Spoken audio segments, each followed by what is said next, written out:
It's a challenge to be a Democrat in the Mat-Su. It's a challenge because it's hard to get people to run because you don't win. Doesn't matter, when they say you knock on doors. We have people that knocked on 1 million doors and didn't win. And it used to be that we'd get pretty much 30% no matter what. Now it's more like 25 or 22% no matter what. Welcome to the East Anchorage Book Club podcast. I'm your host, Andrew Gray. Today on the show, we have longtime Palmer resident Pat Chesbro, who is the Democratic candidate for the U.S. Senate in Alaska. Although a lot of oxygen has been used up by the 3 Republican candidates in the race, there is a Democrat on the ballot, and today we get to learn her personal story, from the death of her dad when she was 5 in upstate New York, to her 25 years as a teacher and administrator at Palmer High School, to her tenure as the superintendent of the Mat-Su Borough School District. We discuss it all. Pat Chesbro, welcome to the podcast. Thank you. I'm so happy to have this conversation with you. I wanted to just start by finding out where you grew up. I grew up in upstate New York in a small town called Sherburne. And can you tell us about your family? Sure. I have 2 brothers, an older brother and a younger brother. My dad died when I was 5, and my younger brother was 6 weeks old at that time. So my mom had 3 kids and no husband and a baby. And my mother was a remarkable woman, and she raised us. We all went to college and we all graduated from college, and it all took us 4 years each. And she, she was great. She remarried when she was 50. And we were delighted about that. But all the life before that was with our mom. And she, like I said, she was pretty remarkable. And once I became a mother, I realized what a monumental task it was to do on her own. Do you remember your dad? Very, very little of my dad. I can remember, I remember going, his family used to own a farm when he was a boy. And I remember going up to where that farm was and going hunting for mushrooms with him. And I remember there were cows in that field and I was afraid, so he picked me up. So I really don't have very many memories. And it's a real sad thing because I understand my dad was a really good guy and everybody liked him. And my younger brother, as I said, who was 6 weeks old, if you look at the pictures of my dad next and my younger brother together, they sort of stand the same way. They sort of look alike. It's a pretty interesting thing. How old was your dad when he died? 37. Wow. What happened? Well, I always thought he had a heart attack, but I read that when I was sorting through my mother's house after she left it, it looked like an aneurysm to me. Mm-hmm. He died. He was on the job. He was installing a furnace, and he just fell and died. So, that's terrible. Yeah, it was. Of course, I grew up without a dad. I didn't really know a dad. And one of the interesting things was in those days, it was 1953, that would be, in those days you didn't have funeral homes. They prepared the body, but the body was in the front room of your house. And so, wow. So the casket open casket in the front room of our house. Do you remember going in and looking at it? I certainly do. And one of the things I remember most is I touched him and he was cold. And that was a shock for me. And, I was 5. So kindergarten. So did you go to college in New York? I did. I went to Syracuse University. And I was young. I started school when I was 4 in October of that year. So I turned 5 in October. But so I was young when I graduated. And so I went to Syracuse for 4 years. I was teaching. I was learning to be a teacher. And I had at the end of that year, which was also the year of the Kent State and all that stuff. I was student teaching then. I was in the second semester of my senior year of college, and I was teaching seniors in high school. And so I learned that I wasn't really ready to go into the classroom yet. So I did one more year, got a master's degree in reading, and then I started teaching. Right. So when you were your senior year, if you were young, you were like 21, I guess. Yes. And you were teaching seniors who were 18. So there was probably just an issue with the students not really respecting you as their elder because you weren't. Well, one day they climbed out the window. Wow. And I didn't see them. But my master teacher was down the road. She saw them. And so she had a talk with them a little bit. They weren't bad to me, but it was just that I was young. Mm-hmm. And did you know that you wanted to teach high school? Was that what you were intending to teach? Well, it's interesting because I started out, and when I was in 5th grade, I wanted to be a teacher, and I wanted to teach elementary. Then I got to, junior high, I wanted to teach junior high. Then I got to high school, I wanted to teach high school. So I ended up teaching high school, and I taught middle school for 3 years in New York, and then I taught high school. I was in high school at Palmer High for 25 years. So. And how did you end up in Palmer? Well, one of the things that I had done, we wanted to come to Alaska for a year. So one of the things I had done. You're saying we, so I guess we need to find out who the we is. My husband. Yes. And how did you guys met at Syracuse? Oh, no. Oh. Well, there's a story there too. We met in a topless bar. He was the bouncer. And my friend's boyfriend was running the bar at the moment. And so she and I went to the bar, and then I ended up dancing with my husband, whose name was Jim. And that was May. And we got married in November. And how old were you when you got married? 22. Okay. So it's after college. Yeah, after my graduate year. So actually I was 23 because it was November. I was 23. Okay. He was 32. He had 3 kids from his first marriage, who were like 11, 10, and 9 at that point in time.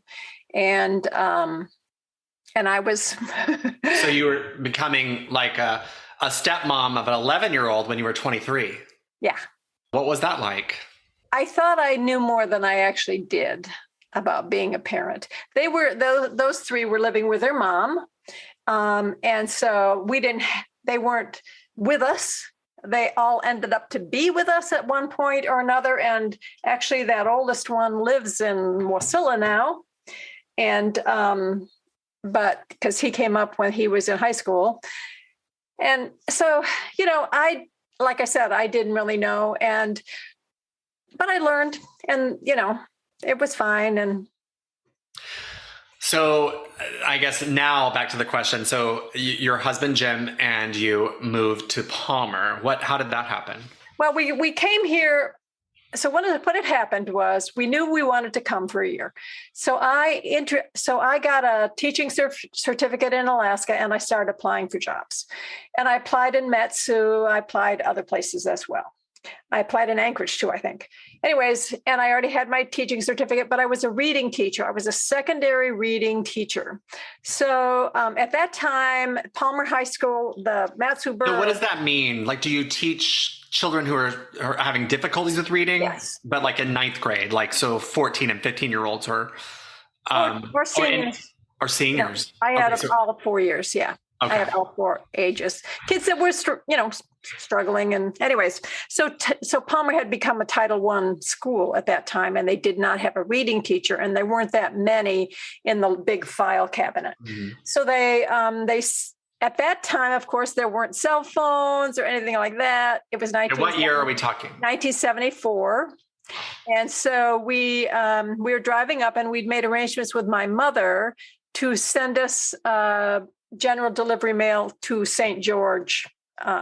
And so we picked up the mail, and there was a message to call the assistant superintendent in Mat-Su. Mm-hmm. So I called him, and he said the school board had approved me to be the reading teacher at Palmer High School if I wanted the job.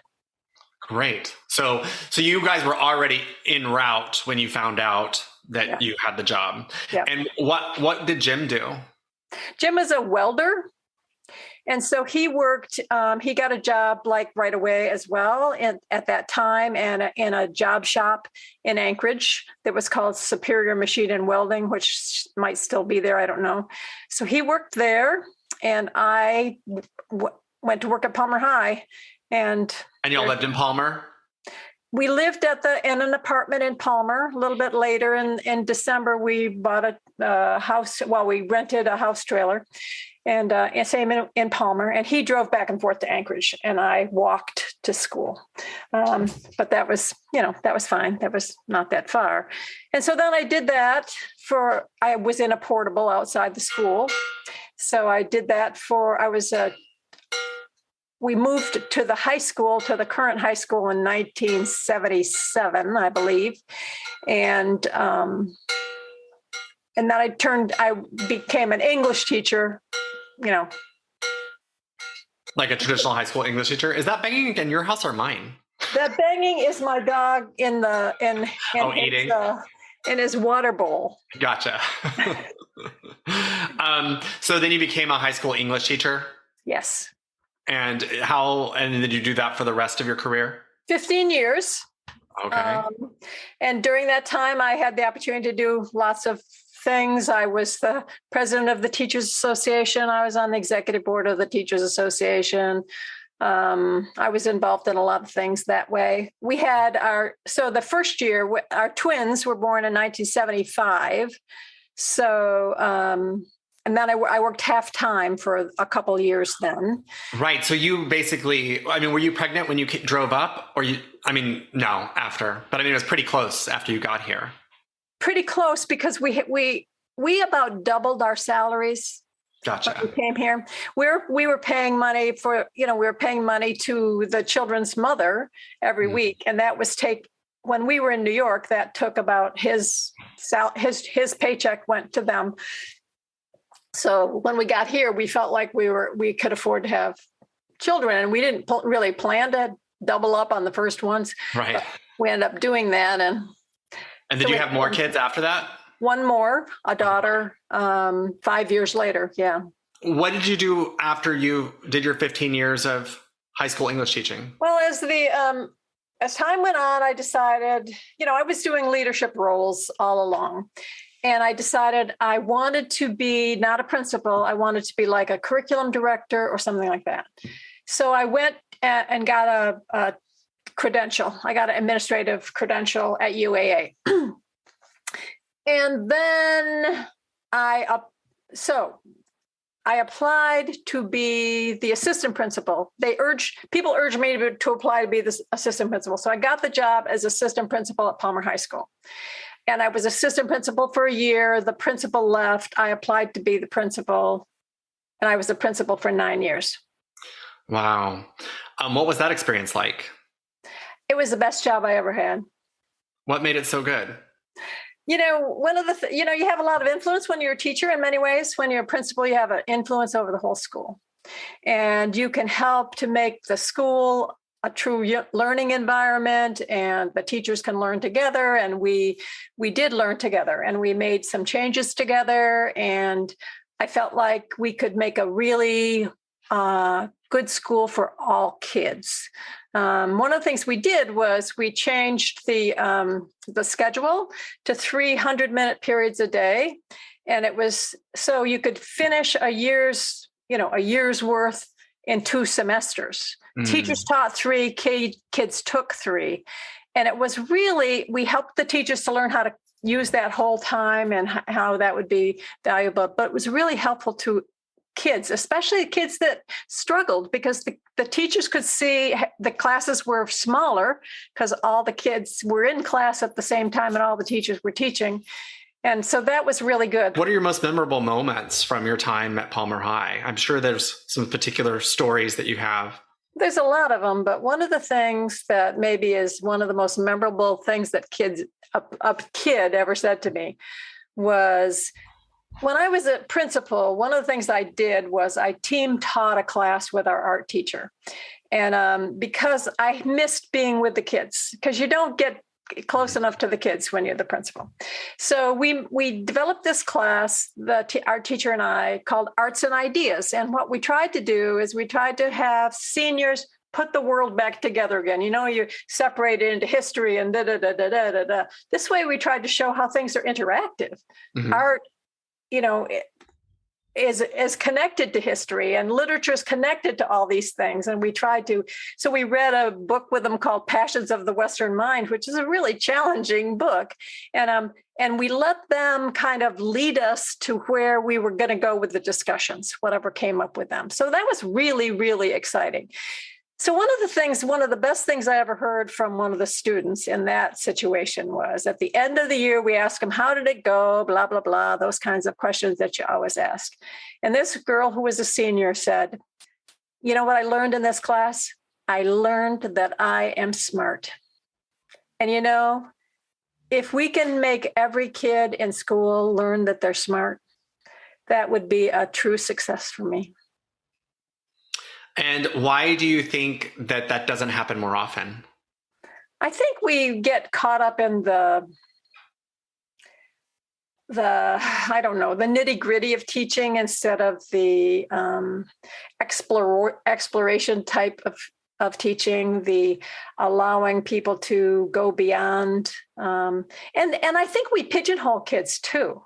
I think we think that, somebody was saying the other day, oh, you're in a classroom and you got a kid that's this level and this level and this level. There's a lot of things that kids can approach from all levels, whether they're good readers or poor readers. They can still think, and you can still get them engaged in things. And I think that's what makes them want to learn more. How do we get education to allow teachers to allow kids to do more of their own thinking and present more of their own ideas and not get pigeonholed? I guess this is a long way of asking, how do we make things work more the way you're suggesting?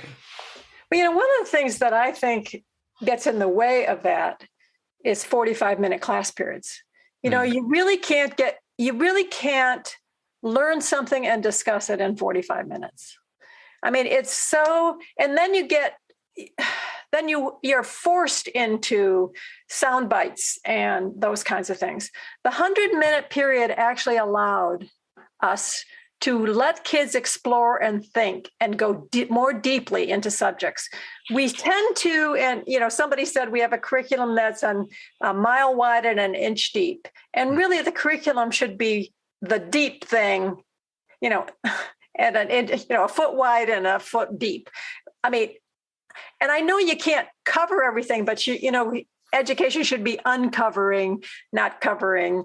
And I feel like we just have gotten into some really bad habits. And I will tell you this, after I left, that class schedule went away. That went away. So they went back to the shorter periods. And now in Matsu, they went to like a ridiculous 7-period day instead of 6 even. Mm-hmm. And the teachers teach 6 out of 7. And you just don't get to know the kids. It's just like taking attendance and moving them on, it really you can't do anything in that amount of time.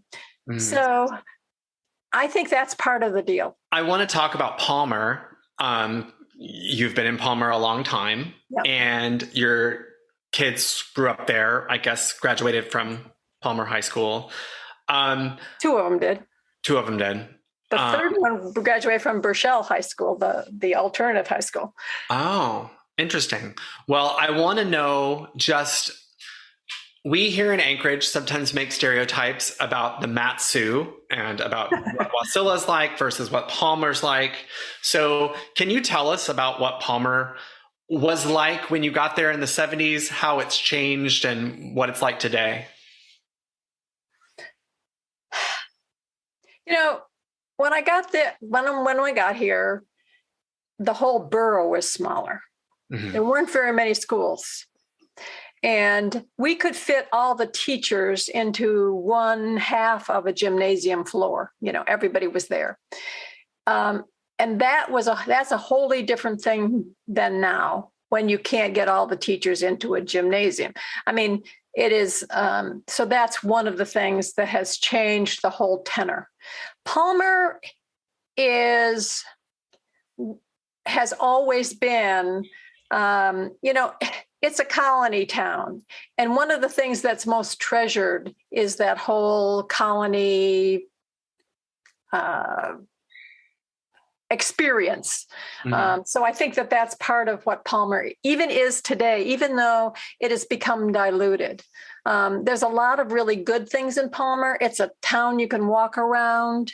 There's a lot of good, there's a lot of good people, just like everywhere else. I think it's more of a town than Wasilla. And I think just like all of education, like all of Mat-Su, it's changed in that people don't feel so like they belong as perhaps they did earlier. And I am involved in the Palmer Museum. On that board, I'm the Palmer Arts Council board. I'm on the Palmer Coalition board. I'm on the Palmer Community Foundation board. I'm on the Planning Commission for the borough. But, I'm engaged in a lot of things in Palmer, and I really enjoy that. And I also know a lot of people because I had a lot of people in school, so that gets me closer to Palmer. But there's a lot of new people that don't know me and don't know all that old stuff. Well, it sounds like your involvement in all of that kind of stuff is probably what led you to politics, or that's how you got started. I mean, I don't know. I guess I could see from the look on your face that maybe that's not it. I don't know. And I don't know if I want to go there yet. So, did your children have a good experience in Palmer? I mean, was that a good? The twins did. Yeah, they did. They were in drama, and they were, they were a more typical kind of student, I guess, than my younger daughter, and she struggled a little bit more, and so that's why she ended up out in the alternative school, and that was good for her. And what was tell us about the alternative school. I don't really know what that means, like, for someone who doesn't know. Yeah, we've had for years an alternative school. It's called the Burchell High School. Peter Burchell developed it when there weren't many alternative schools around, and it was just a different approach to students, a lot more individual kind of approach. They were expected to get a job and get some of that experience, and it just helped her to be in a smaller environment. Here I had been the principal of that school, and she couldn't make it in that school, and she was unhappy there, and you don't want your kids to be unhappy. So it's nice to have alternatives for kids. Mm-hmm. So, but the twins really were, they're good students. They were always, they did the kind of things that you think good students are going to do, and so. And did they all stay in Alaska? The youngest one is in Alaska. The others left. I don't know if you know this, but one of my daughters was murdered in 2010, and she lived in Michigan at that time. And my other daughter, her twin, lives in Milwaukee with her husband now. So we just saw them last weekend because my daughter, who died, her fiance died. And so the twins were your oldest kids, yeah, and one of them was murdered in 2010. Yes, in Michigan. Yeah. I'm so sorry. What happened? I mean, well,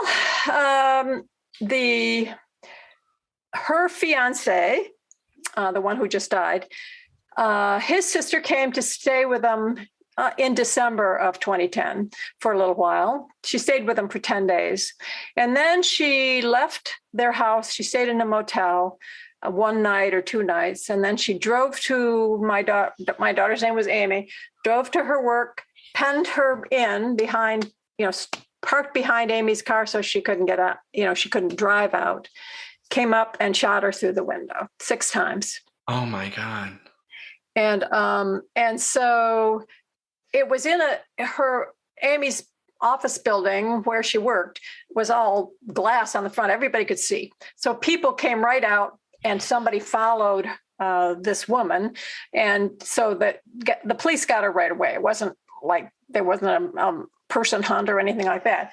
And then they called the ambulance and got her to the hospital. And this is the 16th of December. And it was when I was working at the university, and they called my husband, and he called me.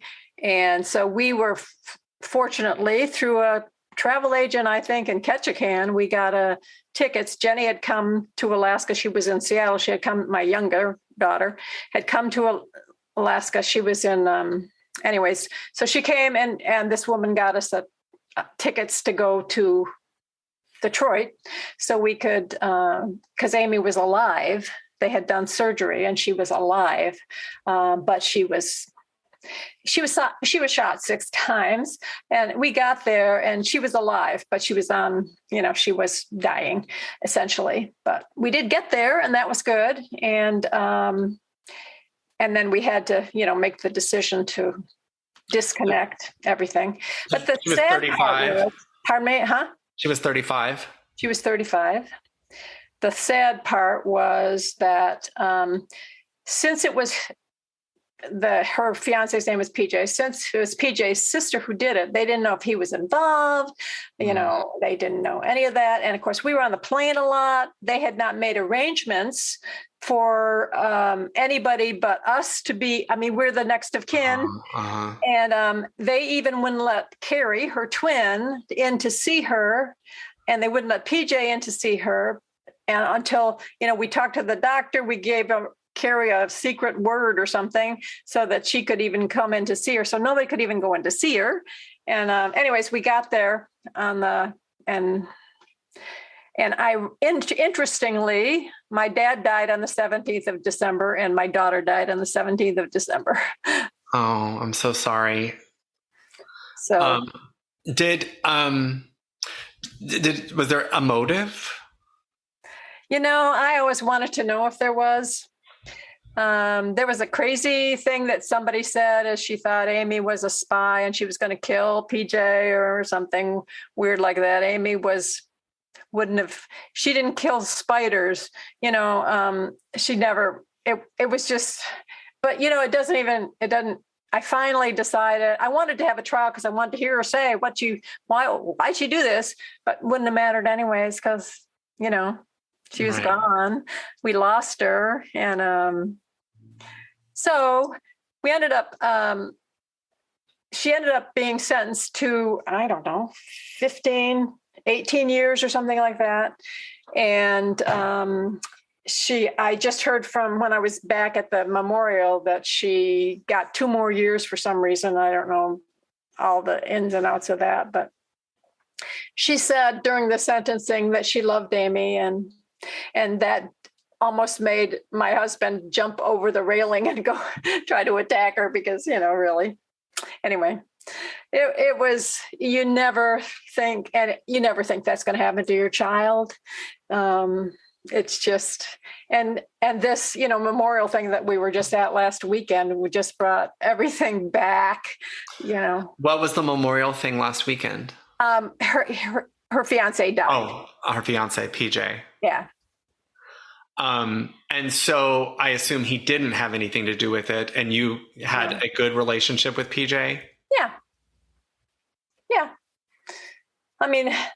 He had kind of his own little circle there of friends, and he's trans. He was trans.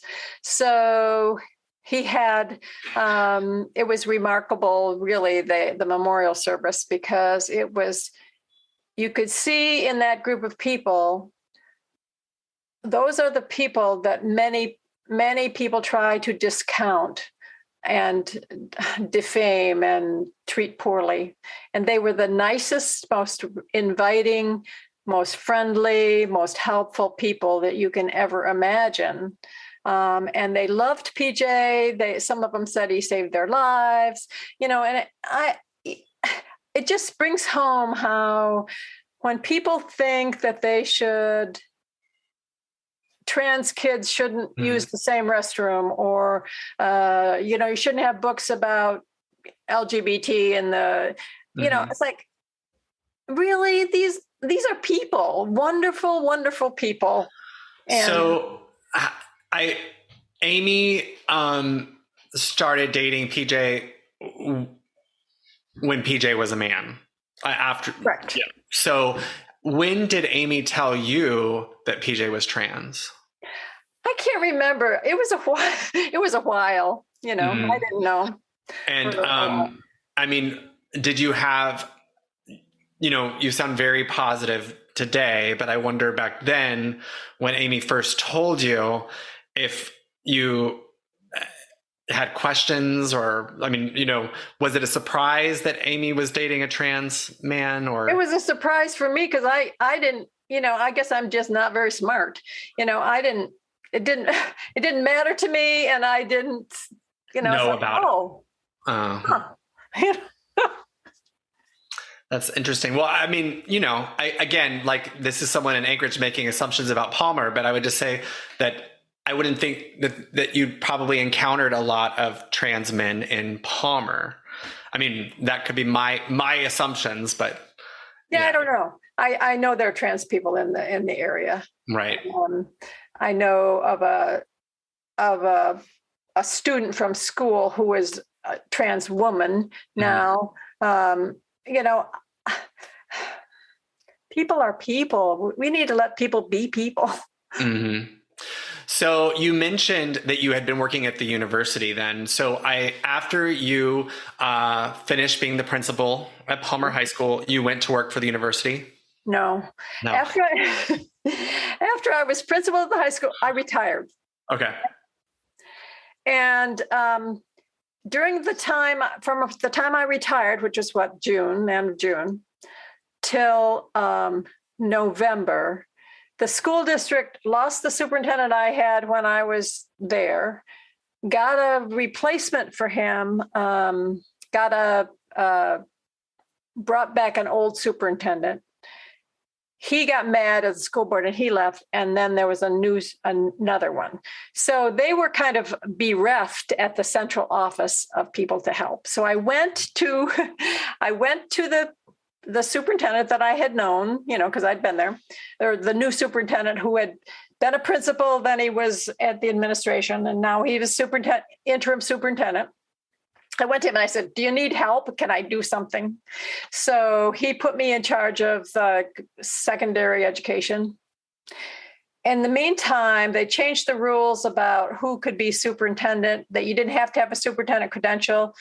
You could be earning that, but you didn't have to have one to be hired as a superintendent. And so some of the school board members urged me to apply to be superintendent. And I became superintendent. So what was that like? Well, it was not my favorite job. And what happened when I was superintendent is we had 2 sexual assault cases in the same school, and a fire in a school, and negotiations. And it was superintendent for about 2.5 years, and it was.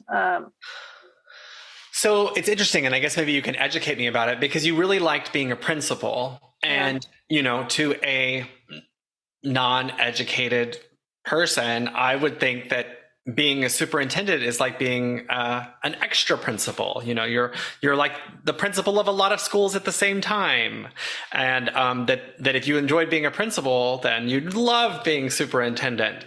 So I guess it sounds like there was a lot of scandals and tribulations while you were superintendent. But was there something about being superintendent that's so different from being a principal?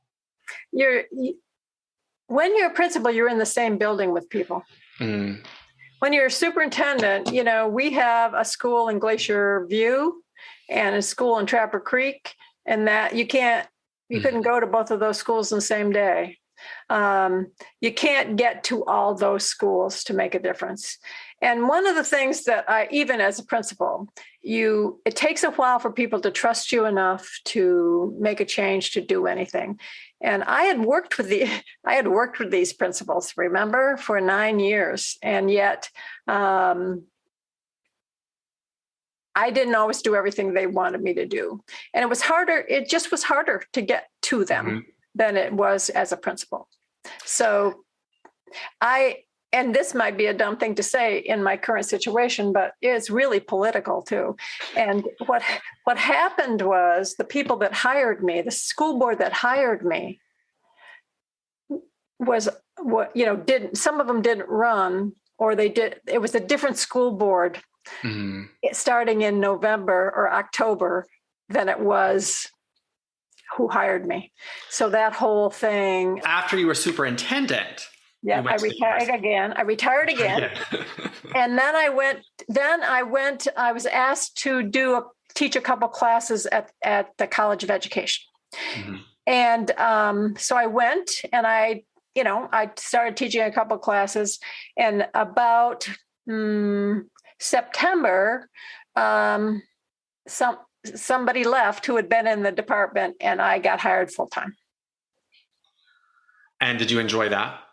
I did enjoy that very much. So I was teaching leadership. I was teaching educational leadership. So I was teaching people who wanted to be principals, and that was good.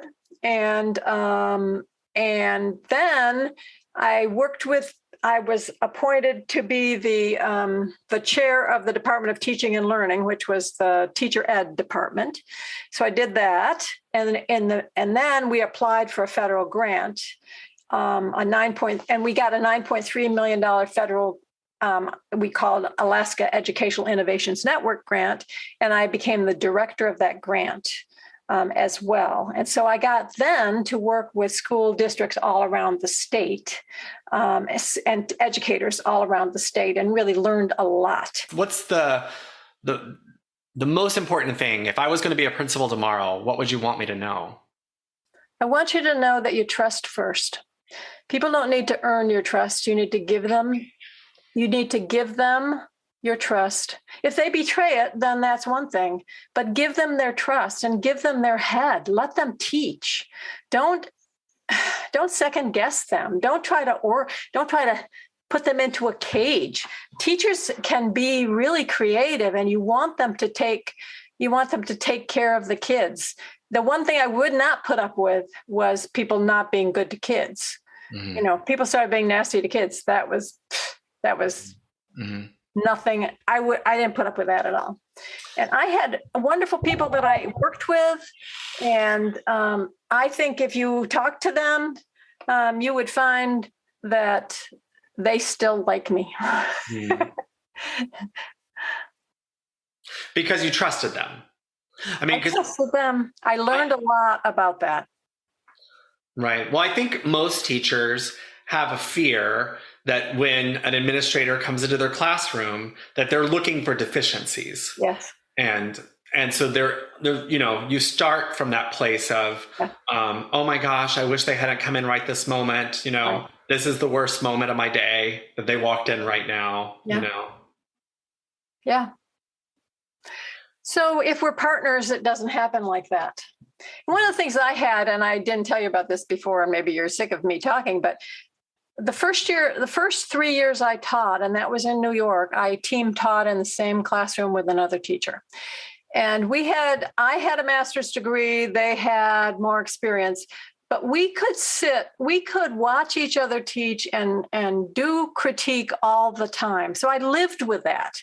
I learned so much. And we weren't like professionals, but we were trying to do the right thing for kids. And we could, one of us could teach and the other could watch and say, well, how did that go? And blah, blah, and it was wonderful. If I could do that with every teacher when they first start, with that kind of partnership and just the ease of sharing, teaching, I would think I think we would make lots better teachers that way than the way we do. Oh, I agree. I mean, I think that so many professions, you go to school to, to quote, learn how to do something, but you don't learn how to do it until you do it. You don't learn how to do it until you're on the job. And so having someone who's done it for a while, or even not, just having anyone who can be there with you makes all the difference in the world. Yeah. I wonder if it's the same with politics. We're finally getting to politics. Yeah. So you retired from the university about 10 years ago. Yep. And then I guess what's happened in the last 10 years and what led you to this moment? Well, the last 10 years, the first year of that, we did some traveling. My husband and I did some traveling, and we took a trailer, we went outside and we tootled around and we did that. And then he'd been engaged in some things in the community. And then I got engaged in some things in the community. So I've done that in the 10 years. And this may not be accurate, but I really feel like Amy's death really harmed him in many ways, that he always felt, fathers feel like they got to defend their children. And so he kind of went downhill, and he died 5.5 years ago. And he had just not been himself, I guess, for a while. And so since then I try to do some traveling. I try to keep busy. And do you have grandkids? I have 4 grandchildren from Jim's, he called it his first litter, from his first litter, and some step grandchildren too. And now I just this last couple of weeks have a new great grandchild. Oh, congratulations. You're running for U.S. Senate. Yeah. Back to politics. Okay, yeah. So I can't say retired, I guess, but what happened was I was at the Democratic convention in May. I said, what do I have to lose?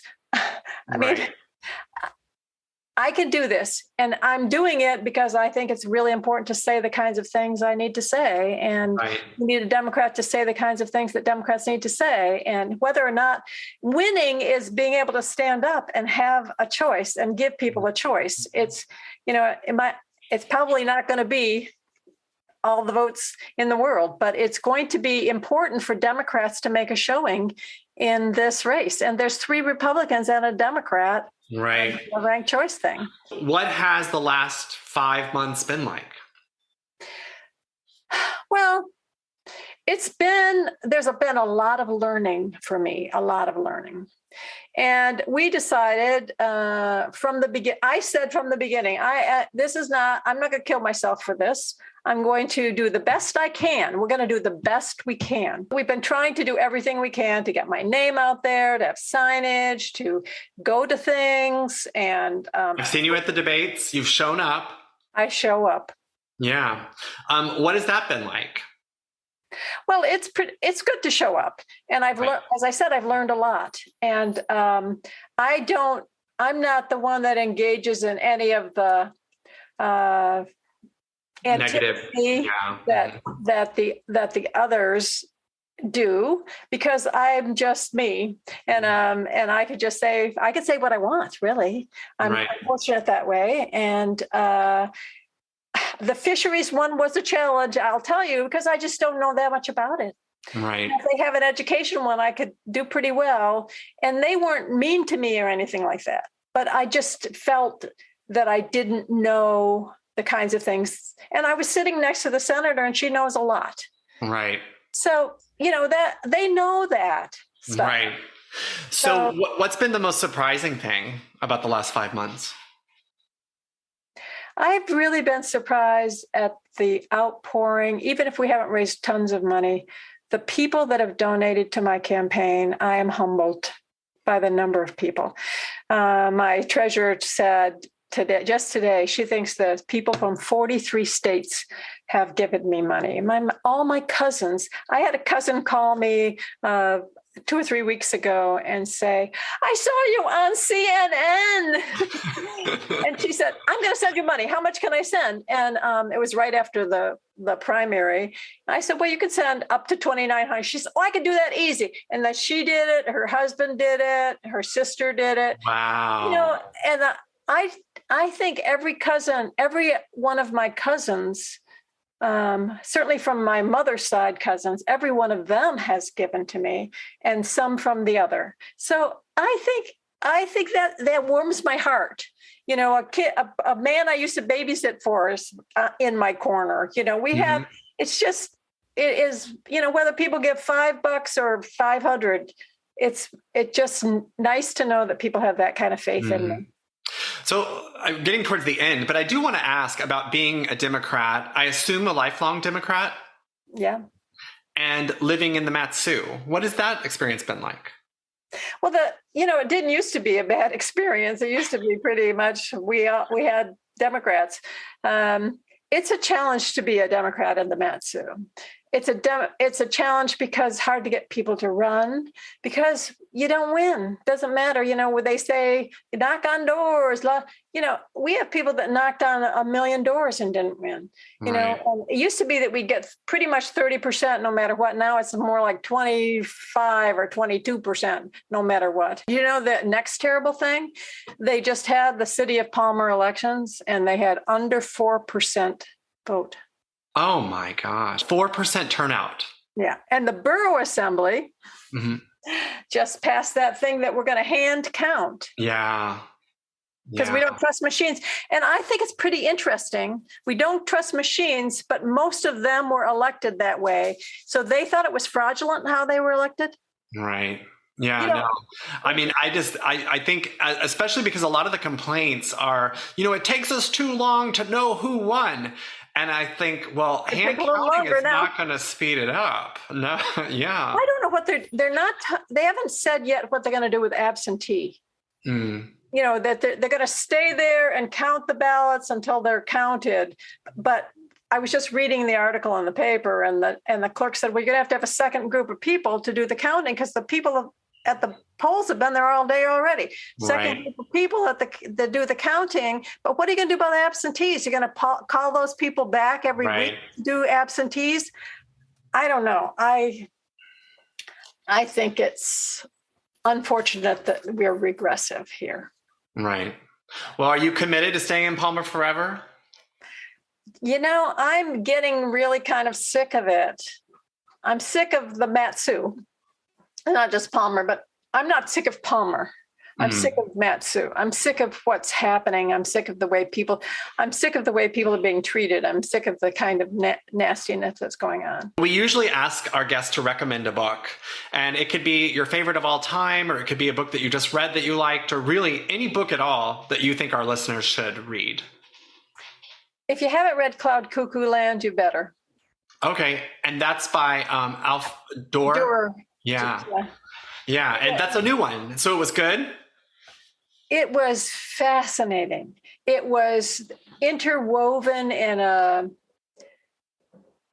wonderful way. I said, after I finished it, I would like to teach that book because there's so much symbolism that's carried through and interspersed, and it's just, it would be, you could take a whole semester to teach that book. It's a big book and it's complex, but it really is a thinking book. And right now I'm not reading thinking books. I'm reading fast as I can get through books because just escape. Yeah, but that one is people should read that book. And we talked to somebody who said they just couldn't get beyond the beginning, and you have to hang in with it, but it is worth it.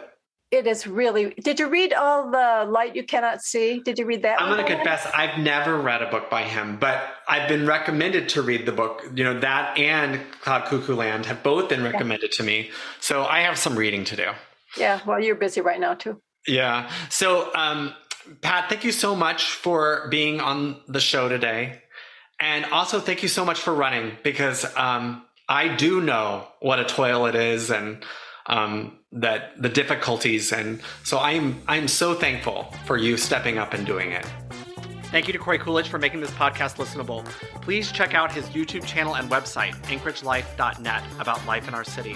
Thank you to you, our listeners. If you like what you heard, please subscribe, rate, and review us. Coming up on the show, we have several author interviews. Dan O'Neill will be back in a couple of weeks to discuss The Last Giant of Beringia about the Bering Land Bridge. And then in late November, for the 80th anniversary of the Alcan Highway, we will be talking with author Christine McClure about her second book on the Alcan, A Different Race.